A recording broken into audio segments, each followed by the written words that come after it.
কখনো যদি এমন হয় তোমার বেডে বসে তুমি ফুচকা অর্ডার করে খাচ্ছ, এই ব্যাপারটা তোমার কাছে কেমন লাগবে? আজকে এইটাই আমার সাথে ঘটলো আর সেটা তোমাদের সাথে শেয়ার করব। বাট এই ফুচকাটা খাওয়ার পরে আমার মনে হলো অর্ডার না দিলেও পারতাম। এত ভালো একটা এক্সপেরিমেন্ট করতে গিয়ে আমার মনে হলো আমার টাকাটাই লস। টাইমিংটা ছিল 2টা অ্যান্ড আমি আর নিজের লাঞ্চটাও করে নিয়েছিলাম। এর মাঝে দেখলাম ফুচকা আসলো, ভাবলাম নিজের বেডে বসে ফুচকা খাওয়ার এনজয়ের লেভেলটা কীরকম হতে পারে সেইটাই একটু আমার ভিউজদের সাথে আমি শেয়ার করি। অ্যান্ড আসলে একটা মেয়ে কতটা ফুচকা পাগল হতে পারে আই থিঙ্ক মেয়েরা সবাই জানো। এখন শুধু মেয়েরা না, এখন ছেলেরাও অনেক ফুচকা পাগল। আমি ফুচকা অর্ডার দিয়ে ফুচকার জন্য ওয়েট করছিলাম অ্যান্ড আমি ওনার ফুচকার সাইজটা দেখে অনেক এক্সাইটেড ছিলাম, কারণ আমি বরাবর যেখান থেকে ফুচকা খাই না কেন সবগুলো বড় ফুচকা হয়, ছোট ফুচকাটা একটু বেশি ভালো লাগে আমার কাছে। অ্যান্ড স্কুলে আমাদের ফুচকার টেস্টের লেভেলটা আর 5টা ফুচকা থেকে অনেকটাই ইউনিক আর আলাদা হয়, মানে ওটা আমাদের পুরনো সেই দিনের কথা মনে পড়িয়ে দেয় অ্যান্ড টেস্টটা মুখে লেগে থাকার মতো। বাট এই চিন্তাটাই ছিল আমার ভুল, কারণ যেখানে সেখানে যা কিছু চাইলেই পাওয়া যায় না, এটা আমার বোঝার উচিত ছিল।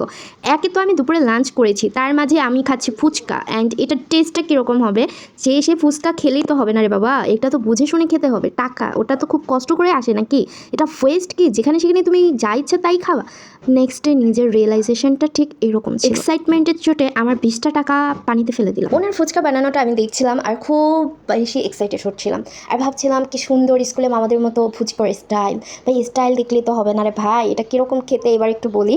এখানে আমি 20 টাকার ফুচকা নিয়েছিলাম। অনেকে ভাবতে পারো মাত্র 20 টাকা নিয়ে এত আফসোসের কী আছে। এনজয় লেভেলটা, তুমি যদি কোনো কিছু এনজয় করতে যাও সেটা সম্পূর্ণভাবে পারফেক্ট থাকতে হবে। আমি খাবারটাকে এনজয় করছি অ্যান্ড খাবারটাই যদি খারাপ হয় সেখানে আর কি বলার বলো। অ্যান্ড এই ফুচকার টক থেকে একটা পাশে গন্ধ আসতেছিল, মানে ফুচকার মধ্যে ঘুগনিটা টকের মধ্যে ছিল একদম মেডিসিনের টক লবণটা। এখানে একটু তেঁতুল ইউজ করা হয় নাই আর পেঁয়াজ মরিচ কিছু এখানে দেয় না, একটু শুকনো মরিচ আমি বলার পরে একটু ছিটিয়ে দিয়েছিল।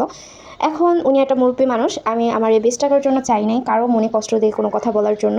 বাট এটা যখন আমি খাচ্ছিলাম আমার পুরো মুডটাই নষ্ট হয়ে গিয়েছিল অ্যান্ড অ্যাসিডিটির প্রবলেমটার সাথে সাথে আমার চাপ দিয়ে ধরছিল, মানে অ্যাসিডিটির মায়ের পাপ।